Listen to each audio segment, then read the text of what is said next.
बिस्मिल्लाहिर्रहमानिर्रहीम। दौड़तें काजी इब्न अबी लैला की अदालत में पहुंच गई। ये अपने ज़माने के मशहूर व मारूफ काजी थे।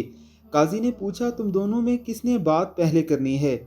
उनमें से बड़ी उम्र वाली खातून ने दूसरी से कहा, तुम अपनी बात काजी साहब के आगे रखो। वो कहने लगी, काजी साहब, ये मेरी फुप्पी हैं, मैं इसे अम्मी कहती हूँ, चूँकि मेरे वालिद के इंतकाल के बाद इसने मेरी परवरिश की है, यहाँ तक कि मैं जवान हो गई। काजी ने पूछा, इसके बाद? वो कहने लगी, फिर मेरे चचा के बेटे ने मंगनी का पैगाम भेजा। उन्होंने उनसे मेरी शादी कर दी। मेरी शादी को कई साल गुजर गए, अजवाजी ज़िंदगी खूब गुजर रही थी। एक दिन मेरी ये फुप्पी मेरे घर आई और मेरे शोहर को अपनी बेटी से दूसरी शादी की ऑफ़र कर ली। साथ ये शर्त रखी कि पहली बीवी यानी मैं का मामला फुप्पी के हाथ में सौंप दूं। मेरे शोहर ने कुंवारी दोशीज़ा से शादी के चक्कर में शर्त मान ली। मेरे शोहर की दूसरी शादी हुई। सुहाग रात को मेरी फुप्पी मेरे पास आई और मुझसे कहा, तुम्हारे शोहर के साथ मैंने अपनी बेटी ब्याह दी है। तुम्हारे शोहर ने तुम्हारा मामला मेरे हाथ सौंप दिया है। मैं तुझे तेरे शोहर की वकालत करते हुए तलाक देती हूँ। जज साहब, मेरी तलाक हो गई। कुछ अरसे बाद मेरी फुप्पी का शोहर सफ़र से थका हारा पहुँच गया। वो एक शायर और हुस्न परस्त इंसान था।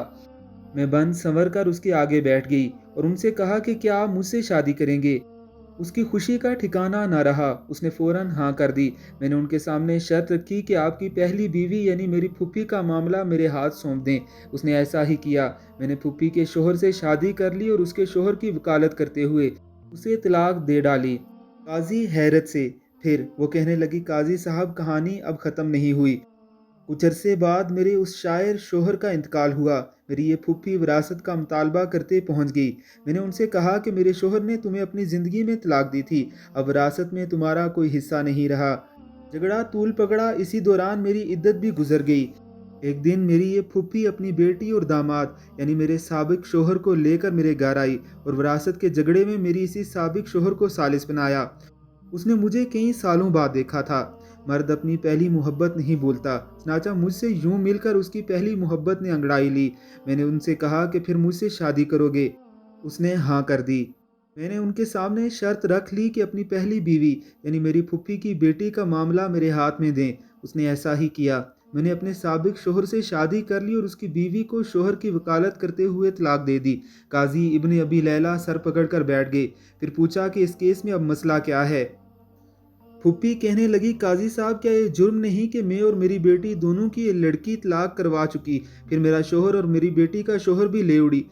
इसी पर बस नहीं, दोनों शोहरों की विरासत भी अपने नाम कर ली। काजी इब्न अबी लैला कहने लगे, मुझे तो इस केस में हराम कहीं नज़र नहीं आया। तलाक भी जायज़ है, वकालत भी जायज़ है। तलाक के बाद बीवी साबिक शोहर के पास दोबारा जा सकती है, बशर्त ये कि दरमियान में किसी और से उसकी शादी होकर तलाक या शोहर फोत हुआ हो। तुम्हारी कहानी में भी ऐसा ही हुआ है। उसके बाद काजी ने खलीफा मंसूर को ये वाक़या सुनाया।